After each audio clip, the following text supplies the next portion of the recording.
Hey, quick heads up before we get to today's episode. This episode had a few audio issues. Our guest had some problems with his mic.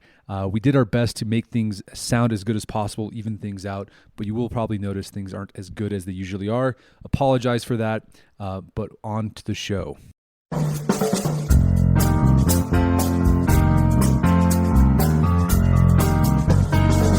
Brett McKay here, and welcome to another edition of the Art of Manliness podcast. A lot of us have niggling bodily pains, a bum knee, a tight hip, an achy back. My guest would say that the cause of those maladies, as well as the cure, can likely be traced to a common source: your posture. His name is Vinh Pham, and he's a physical therapist and the author of Sit Up Straight, Future-Proof Your Body Against Chronic Pain with 12 Simple Movements. Today on the show, Vinh explains the problems that can arise when we don't stand and sit properly and simply sit too much in general, and how these problems can be prevented by practicing good posture. He explains what good posture looks like when you're sitting and standing, and the cues that will help keep your body well aligned. Vinh shares the ideal ratio of sitting to standing to aim for throughout the day, and a better way to hold your phone so you don't get something called tech neck. Vinh then walks us through some exercises you can do to address physical issues you may already have, from tight shoulders and hips to lower back pain. After the show's over, check out our show notes at awim.is/posture.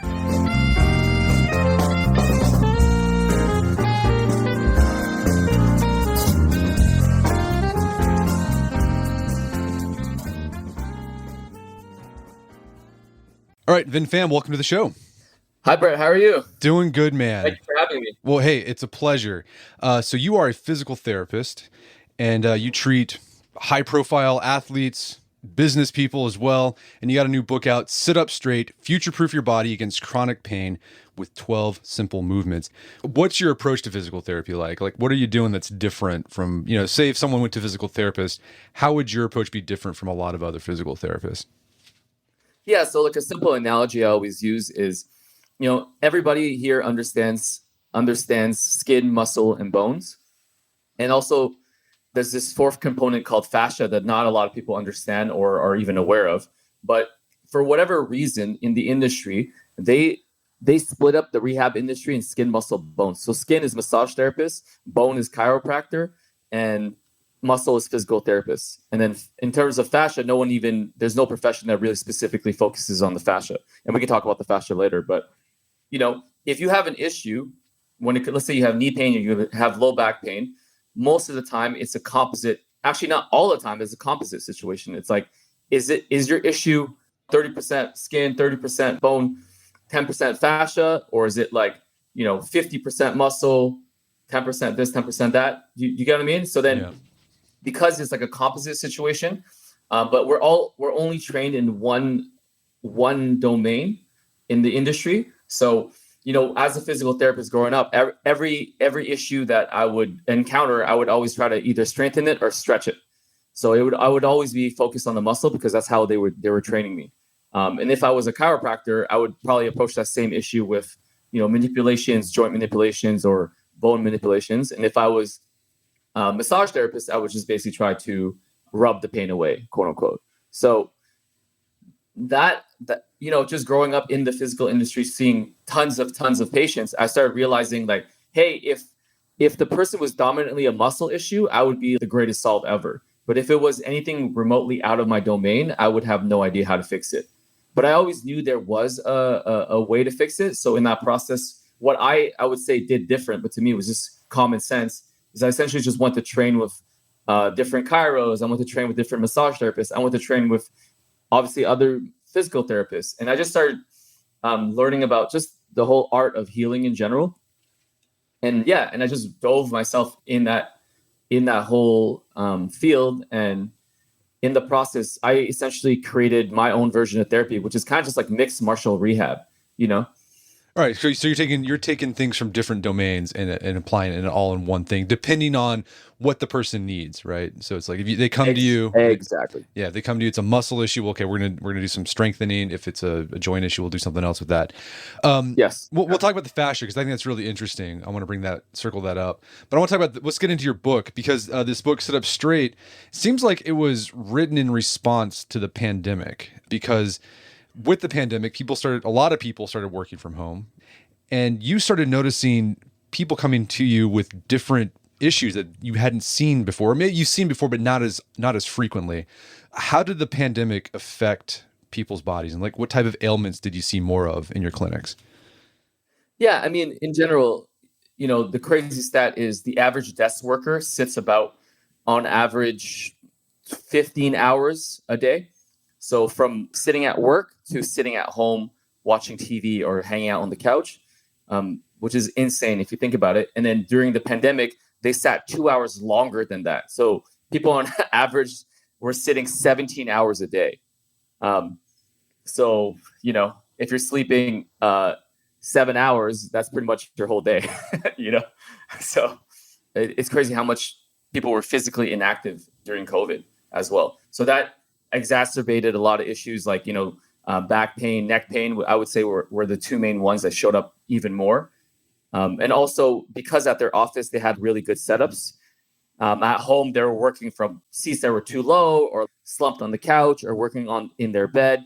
And this caused all these issues to show up in their bodies. Okay, so you had a lot of things going on. First, people were just sitting poorly because they didn't have an ergonomic setup at home. They were just making do with what they had. I mean, I know, I work from home, and sometimes I'll be on the couch and I'll kind of be slumped over, and I'm like, this is not good for me. They're doing that a lot more, but also just being inactive likely weakened muscles that we use to support ourselves, and so that's why you saw more back issues, because people's backs were weak because they weren't using them. Mm-hmm. Absolutely. So, okay, the pandemic's people got a lot of issues. And what you do what's kind of interesting with your practice is when someone comes to you for a physical therapy visit, the first thing you do is you ask them, well, let me look at your posture. A lot of times when you go to a physical therapist office, they just want to know like what's hurting. And then they just look at the thing that's hurting, right? So if you have a knee issue, they're going to look at your knee right away. You're going to get to the knee, but the first thing you're going to do is like, well, I want to just stand up. Let me see how you stand. Why look at the posture? Like how can looking at someone's posture help you figure out what's causing pain downstream? Yeah, I mean, Brett, if you walk into a room and you see there's water on the ground, do you necessarily okay, sure, you're going to clean the water on the ground, but then what are you looking at next? You're going to be like, where did the water come from? And then next thing you know, you're going to look up at the ceiling, then you're going to start looking in the pipes, and you're going to start tracing back where the water came from. You don't just scrub the water away and then wait there, and then, 2 hours later, there's more water again, and you keep scrubbing the water nonstop, and you just stop there. Next thing you know, there's definitely a pipe that's broken in the room somewhere, and that's causing water to build up at this area that you keep cleaning. I look at pain the same way. Someone comes in, their knee hurts. To tell you the truth, most of the time when their knee hurts, it's probably the last thing I look at. If it's not like a acute like a traumatic injury, like if someone didn't hit your knee, I probably wouldn't look at your knee first. If you came in from like, hey, listen, I've been running for a while and my knee hurts, I probably start looking at your foot or start looking at your hip, because your knee is probably doing too much. It's probably taking the brunt of the load because it's the only thing that's operating properly. And that's what a lot of people don't think about. And I always use this analogy when, back in the days when I was in high school or even grade school, I would be, were you ever part of group projects, Brett? Yeah, sure. Yeah. So you're part of a group project, you get assigned a team, and then there's always one guy doing more work than everyone else. Right. There's one guy doing more work, and there's like one guy that's slacking, and there's maybe like two people that's like, let's say mid-range. Let's say there's four people. Essentially, the person who works the most is essentially the one who gets the most trauma and stress on his body. Agreed? Agreed. Yeah. So because he has exactly. So because he has the most workload, versus the other people that are not doing as much work, you need, in order, for example, let's say the person that does the most workload is the knee. So then the hip and ankle are not operating properly. In order for me to solve your issue, I don't strengthen the guy who does the most work. I go to the other lazy guys, the slackers, and I go, hey, wake up. It's time to like contribute to the team. And that's honestly has helped me solve so many issues, just thinking like that. Well, so let's say someone's got bad posture. What are some typical ways you see the body compensate for that bad posture, and how does that create problems? Yeah. When I look at someone's posture, it essentially just tells me where you spend most of your time. It's where you're most comfortable. If you like to slouch a lot, over time, as you keep slouching, as you're sitting for 15 hours a day, that slouch posture is going to translate into you walking slouch. It's going to start translating to you, modifying your center of mass more forward, for example. So all these little things, when I look at your body, I can start seeing how you like to use your body. So, let's say, for example, you like to sit more on the left side, on your left butt cheek. Over time, your rib cage is going to start tilting to the right. So you're going to start getting squished in the right side of your body because you're always leaning into your right, leaning into the right side of your body, but like putting all your weight in your left butt cheek. So if you stand up, you're naturally going to have a scrunched appearance on the right side of your rib cage. So imagine if you carry that into like squatting. When you're squatting and you're loading your body, that's going to start creating issues in your lower back because your rib cage is going to be tilted because of all this time you've been spent sitting down on the couch a certain way, and it starts translating into your exercises. Does that make sense? Yeah, that makes sense. I know, like with shoulders, a lot of times people like have their shoulders like rounded, and that just causes things to get tight in your back and even in your chest. Like your chest muscles are going to be kind of scrunched forward, and it's just going to get used to that. And so a lot of people get, problems with their, pec tear when they're doing a bench press because pretty much all day they got their shoulders slumped forward. Absolutely. And then even the shoulders slump forward, to add a little bit nuance to that, it's essentially a lot of times not only is it from the shoulder, but it's also from this place called the thoracic spine, which is your mid back. And from slouching all the time, naturally your thoracic spine, the middle part of your back starts bending forward, flexing forward, and that starts locking up your shoulder in that position. So in order to fix rounded shoulders, it's not only important to work on the shoulders, but also important to realign your thoracic spine. Well, another issue you talk about with bad posture, oftentimes when people have that sort of rounded upper back, kind of slumped like a caveman, that causes your hips to go forward as well. So you kind of have that out of alignment as well, and that can cause problems when you're walking or running. Yeah, absolutely. Well, just for you to understand simple mechanics, like when you're sitting, you're essentially posterior tilting your pelvis, which is essentially it's like you're tucking your pelvis under you. And then that in turn will cause your thoracic spine to slouch. That in turn will cause your head to come forward. And also from a foot perspective, it will naturally cause your foot to supinate, which is essentially crunch, go into a high arch position. So all of those things start giving you that Hunchback of Notre Dame look that we all don't want. Right. No. And then, but yeah, it looks bad, but also it can cause a lot of problems if you're physically active. Like that's why you start running and you're like, man, my hip feels out of whack. Well, it's probably because your posture's been bad all day. Of course, because you're loading in a unaligned position, and that causes compensation patterns because you still want to get from point A to point B. And if you're mentally tough, you push yourself through the pain, and next thing you know, you have, plantar fasciitis, you have hip issues, you have, neck issues, all these things. Well, another thing that's contributed, probably has caused different problems that we didn't exist. I mean, they existed, but not as frequently 25, 30 years ago, was with smartphones. People have this thing that you call tech neck. What's tech neck?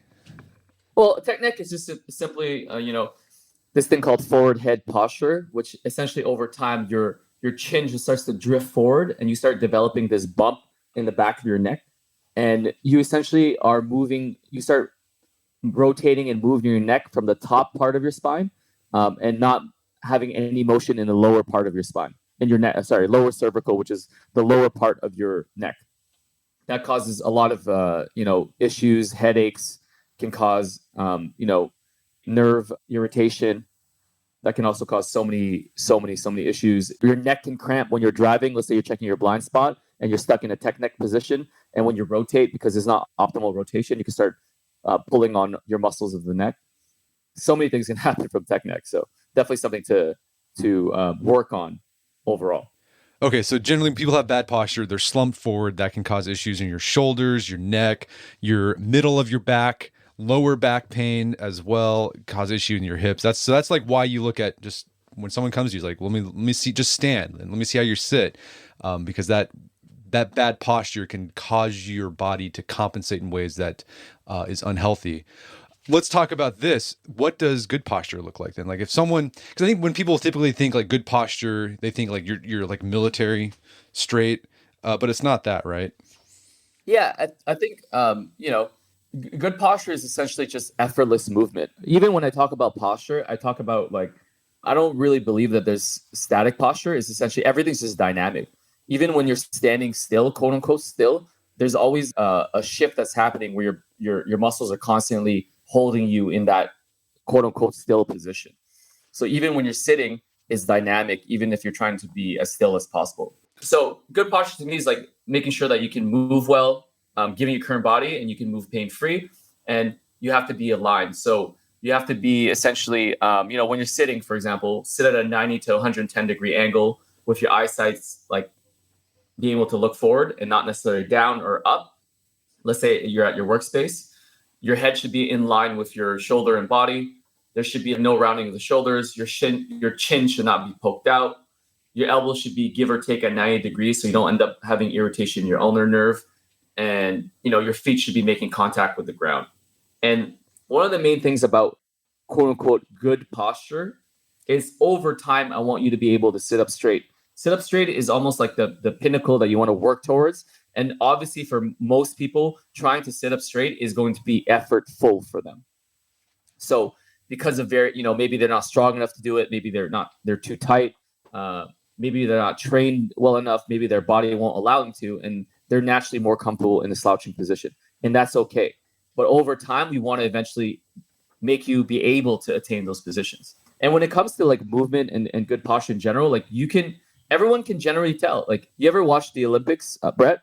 Of course. You've seen yeah, exactly. So you ever seen really good athletes move or gymnasts move? There's so much effortlessness in their movement, in how they stand, in how they move their arms, move their legs, do backflips and stuff like that. And that just comes with good training. And it's the same thing for sitting. Like, you should be over time, you should be training to sit properly. It's not about like, all of a sudden you just have to be aware of it and then your body will allow you to sit up straight. It doesn't work that way. No, yeah, you lay out some cues for good posture generally. So I think and there's some good ones you can just follow here. Your ears are aligned over your shoulders, so you don't have like the tech neck thing going on. Your shoulders are aligned above your hips. And when you're sitting down, you want to be looking straight forward and not down at your monitor. This means you might have to elevate your monitor with some books or a stand of some sort. And you get this nice cue too. If you feel like you just want to become aware of your posture, roll back your shoulders, because that will get rid of that slump you have. And you don't have to be super tight about it. Just kind of just a simple roll back. And I've been doing that. I'll just throughout the day I'll be like, I'm gonna roll, my shoulders crunch forward. Yes, just roll back that shoulders, and that does a lot to just open things up. Yeah, and also this is like a little simple trick. You should also watch out where your elbows are or where your wrists are, because sometimes if your wrists are kind of bent backwards in extension because of like your workspace, then you end up getting like carpal tunnel. No, yeah, you got to be careful with this workstation. I had I'm going to say September through, it's almost cleared up. I had the worst case of tennis elbow ever. And it was in both elbows. So it started off in my left, and then a month later, my right. And I was like, what is going on here? And I think it was just how I had my arms rested on my desk. Like, it was just, it was something was off. And I think it caused, it's like that sort of repetitive strain. My elbows were in extension a lot, and it just caused the tennis elbow. And it stunk. It was not fun. Yeah, definitely not fun. And yeah, the way that you were leaning your elbows on your desk were probably just irritating the nerve in your elbow. We're going to take a quick break for a word from our sponsors. And now back to the show. Okay, so general posture, you want you don't have to be like military straight, but it's just kind of everything in alignment, whether you're standing or sitting. If you're sitting, you want to make sure your feet are flat on the floor, knees are 90 degrees, because that can cause, if you're not sitting right, not only have to worry about the back stuff, but you have to worry about the hip issues as well. Like, what happens? How does the way we sit all day affect our hips? Yeah, I mean, if you're sitting all day, you're essentially in a flex. Your hips are always in a flex position, so therefore you start to lose the ability to extend your hip.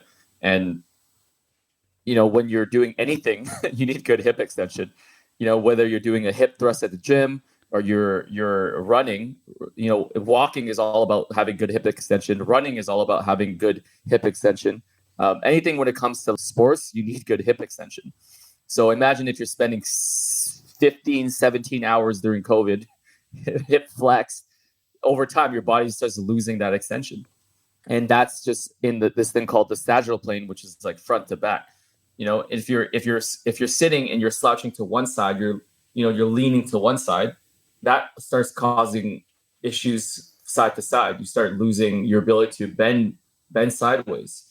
So yeah, that's definitely can affect how you perform in sports, or how you walk around, how you run, how you do anything. So there's been a lot of talk lately about sitting being the new smoking, and that people need. And I think people went out and they bought standing desk or treadmill desk, and so they're just standing the entire day. They're walking while they're working. But you make the case that okay, yeah, standing while working is good for you, but standing all the time, probably not. What's going on there?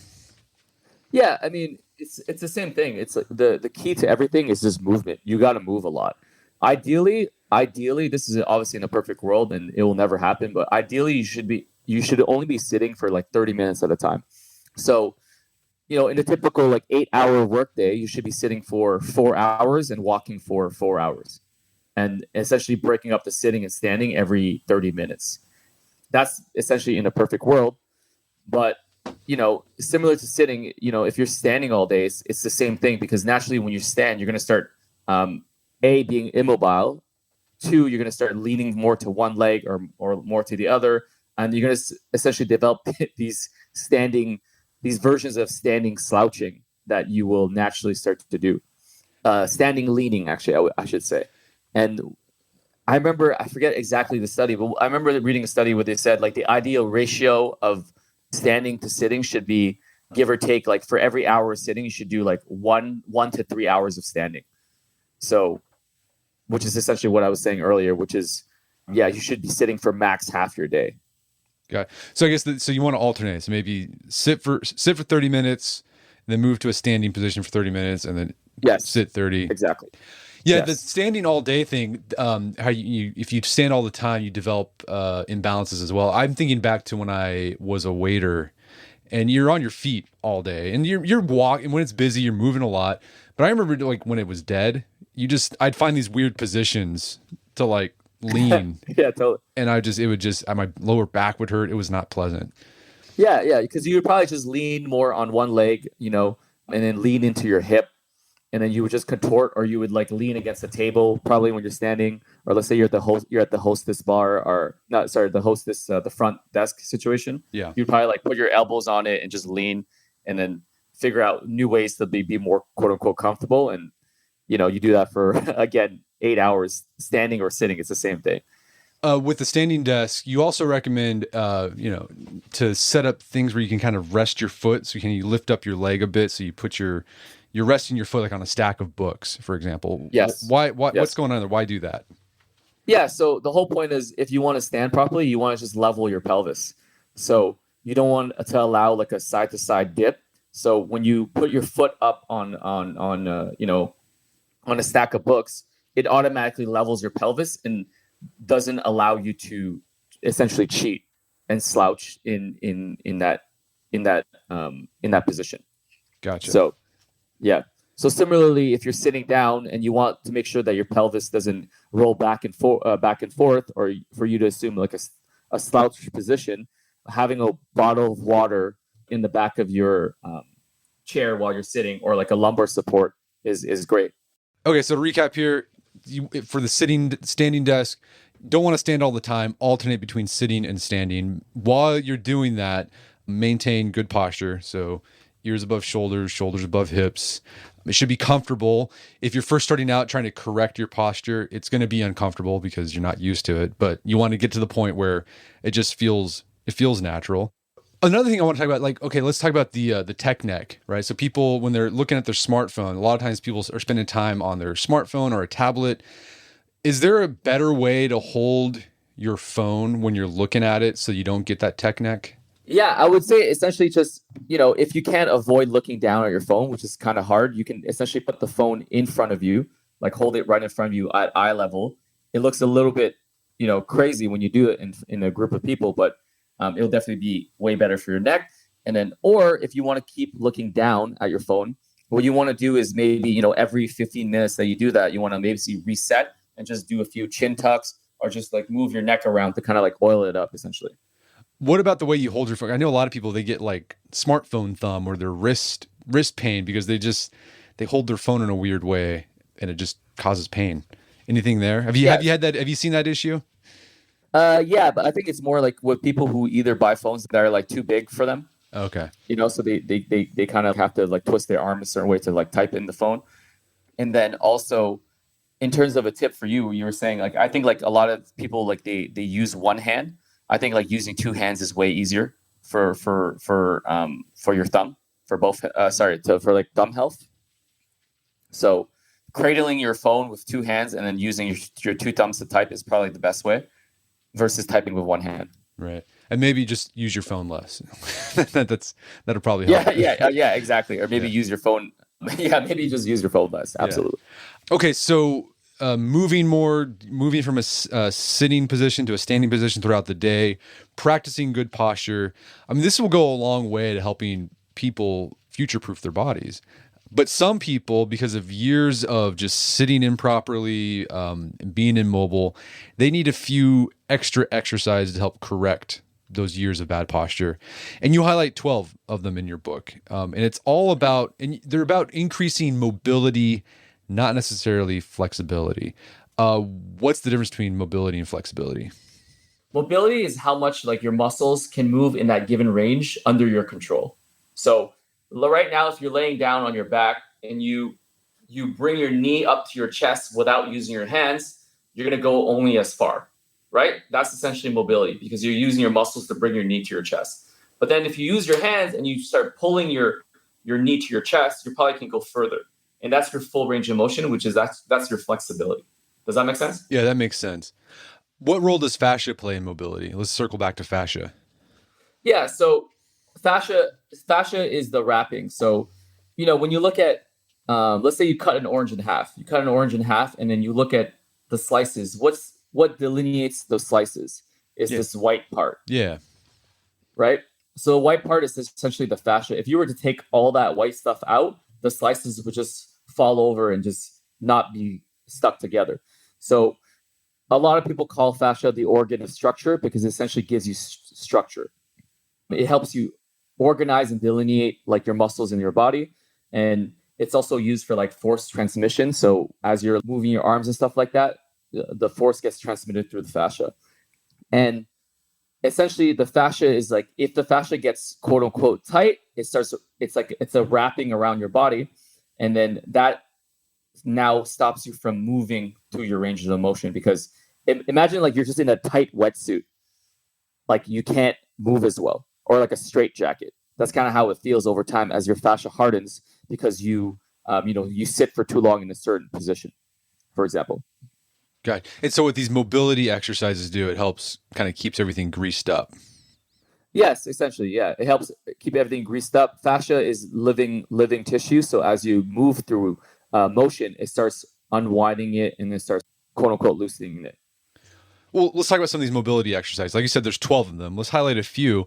Let's say someone's got a serious case of tech neck. So they're, all the time, even if they're not looking at their phone, they've got sort of the chin forward. It just doesn't look good. And they got some neck issues. Is there a good exercise for that can help correct that? Yeah. So I'd say the most simple one is called a chin tuck. So I'm really bad at explaining. Yeah, just walk me through. Like, imagine I'm here with you. Like, I'm going to do the chin tuck. Okay, perfect. So you're going to be sitting up straight. Right. Shoulders aligned with your pelvis, your feet firmly flat against the floor. And what you're going to do is you're going to retract your chin. So someone's trying to touch your chin and you're basically doing like a turtle and you're just retracting you're moving your chin away from them. Yeah. I'm doing that. So you're giving yourself a double chin. Yeah. No. Yeah. I can feel it in the back of my neck. Exactly. So that's essentially stretching out the top part of your neck. Okay, and it's like, how often do you hold it? Is it like a typical stretch, or are you actually doing a full range of motion? Yeah, so I would probably do full range of motion. I would probably stop for like a 2 to 3 second hold, and then repeat that like 5 times. You can do that kind of every hour. Okay. Five reps. Keep it easy. Okay, I like that. What about movements to help the tight shoulders? So that someone's been sitting down all day and they've got I'm really bad at this. I've got really tight shoulders, and it affects my weightlifting because when I do a bench press, my chest is really tight. Getting under the bar for a squat, it's really tight because my shoulders are slumped forward all the time. Any exercises to help open up those tight shoulders?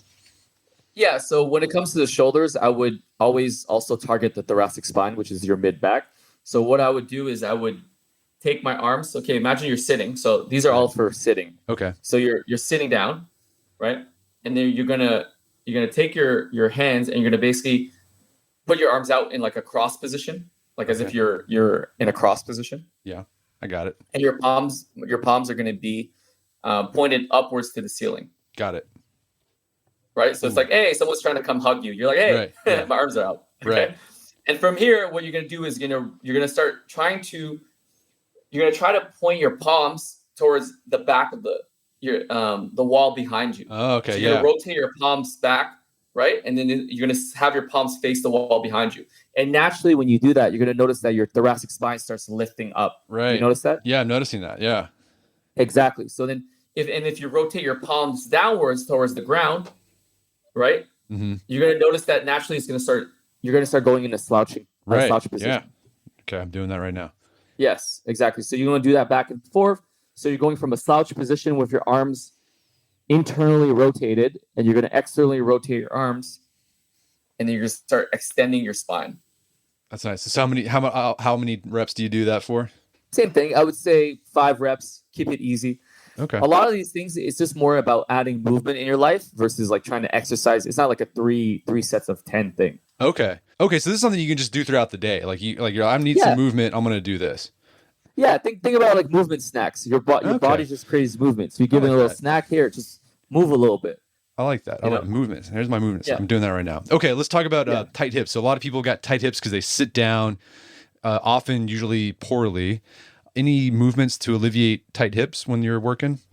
Yeah. So for this one, I would say you definitely need to stand up. Okay. I'm standing. Okay. So as you're standing, so what you want to do is you want to go in a split stance. Got it. Okay. So you're in a split stance. And from here, you want to, which leg is back, Brett? My left leg is back. Okay. Your left leg is back. Great. So now if your left leg is back, it means we're working on your left hip flexor. Okay. Okay. And then from here, what you're going to do is you're going to work on shifting your weight forward and back. So you're going to be bending your right knee. Yeah. And as you're bending your right knee, you're going to be shifting your weight forward. You feel that? I can feel that. Yeah. Great. And then you want to try to keep your left foot on the ground planted. Should I feel a little bit of like calf stretch in the left? Yes, absolutely. You're going to feel a little bit of a calf stretch as well. Great. And now what you're going to do is you're going to take your left hand and you're going to reach for the ceiling. Oh man. Okay. Yeah. So as you're shifting your weight back and forth, you try to reach for the ceiling with your left hand, and you're going to feel a huge stretch, a mix of your calf and also your front hip flexor. Yeah, I'm feeling that. That's nice. Yeah. Yeah. And if you want to let go of the, if you want to go on the ball of your foot, it's going to start focusing more on your hip flexors only. Let me try that. Oh yeah. Okay. Okay, that's good. I like that. Yes, exactly. And you want to keep that back leg straight at all times as much as possible. Okay, so that's for the hips. And again, this is something you can do. Like, okay, I need a little snack break. I need a movement snack. I'm going to do this. Yep. Yes, absolutely. You might get funny looks from your colleagues, but they might actually, that actually looks good. I'm going to join you. Yeah, I actually think people will be like, oh my God, that sounds like a great idea. I look like I need that. What about a lot of people have lower back pain? Any movements there to help with the lower back pain? Yeah, so for lower back pain, you can definitely do so same position. So you're in a split stance, right? And what you're going to do is whenever people have lower back pain, I always look to the hip first. So they probably have tight hips generally, right? So from here, you're in the split stance. So let's say you retain that same position. You have your left leg back, right leg forward, in a split stance. What I want you to do is as you're shifting your weight forward, you're going to be pushing your right glute towards the wall away from you. Oh, okay. Yeah. Right? Yeah. Yeah. And then you're going to take your right hand and you're going to try to reach for the left side of the wall. Sorry, the opposite side. Right. Away from your glute, right? Yeah. So that naturally is going to start pushing your hips towards the wall. You're going to naturally start feeling a huge stretch in your right glute. That's nice. I like that a lot. It feels good. That's a good one. Yeah. Okay, so those are like just 3. And again, I like how it is like you don't have to. A lot of times people think when they have to do rehab or prehab, they think they have to set aside an hour to make this happen. And you're saying, no, you don't have to do that. Just do this throughout your day. Yeah, exactly. Let's say you're sitting for an hour. You're probably doing this for like a good 5 minutes in total, and that you're good. That's it. That's good. Beyond these movements, okay, let's say you want to set aside some time, right? Where you want to work on future-proofing your body. What's something that someone could do, I don't know, like for 15 minutes after a workout that can help, that can go a long way to preventing some of these issues that come from bad posture? I mean, like I have the whole routine set out in my book. So like you would be doing that routine once a day or twice a day. The entire 12 exercise sequence is going to take you about like 10 to 15 minutes if you're doing one set per exercise. Gotcha. And if you're really busy, I would say actually that the 3 exercises that I gave you are probably the main 3 I would do. That's Very nice. simple. What about foam rolling? What's your take on foam rolling? Is that useful? Yeah. Foam rolling is good. It definitely warms up your nervous system. And yeah, it just allows like transient, like it gives you a period of time where you can move better. And in that period of time, you can access more range of motion, and it just helps you. It's a good warm up, I'd say. Yeah. So you do foam rolling as a warm up. Yes, absolutely. As a warm up for sure. Okay. And I mean, as you said, like this stuff isn't rocket science. Like if you just, you again, work on moving more, focus on your posture, do some of these corrective exercises throughout the day. And it's not going to it could be overnight, but it's going to be one of those things as you do this more and more, you're going to start seeing the benefits come to you. Like it just has to become part of your routine. Absolutely. It's just, when it comes to like dental hygiene, how do you get nice teeth over time? You got to brush your teeth every day. Right. You don't automatically assume I'm going to brush my teeth one time and never have to do it again. Right. When it comes to like resetting the level of dirt in your body, it's the same thing. You shower every day, hopefully. Hopefully.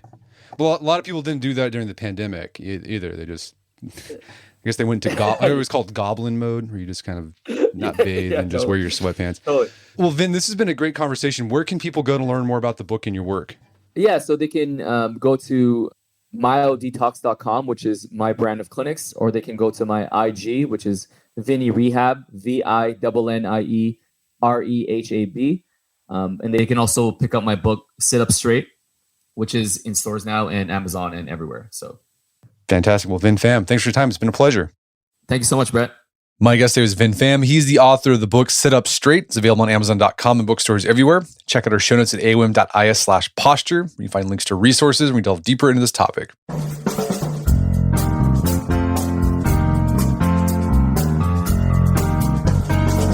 Well, that wraps up another edition of the AOM podcast. Make sure to check out our website at artofmanliness.com, where you find our podcast archives, as well as thousands of articles written over there about pretty much anything you could think of. And if you'd like to enjoy ad-free episodes of the AOM podcast, you can do so on Stitcher Premium. Head over to stitcherpremium.com, sign up, use code manliness to check out for a free month trial. Once you're signed up, download the Stitcher app on Android or iOS, and you can start enjoying ad-free episodes of the AOM podcast. And if you haven't done so already, I'd appreciate if you take 1 minute to give us a review at Apple Podcasts or Spotify. It helps out a lot. If you've done that already, thank you. Please consider sharing the show with a friend or family member who you think would get something out of it. As always, thanks for your continued support. Until next time, it's Brett McKay. Remind you to not listen to the AOM podcast, but put what you've heard into action.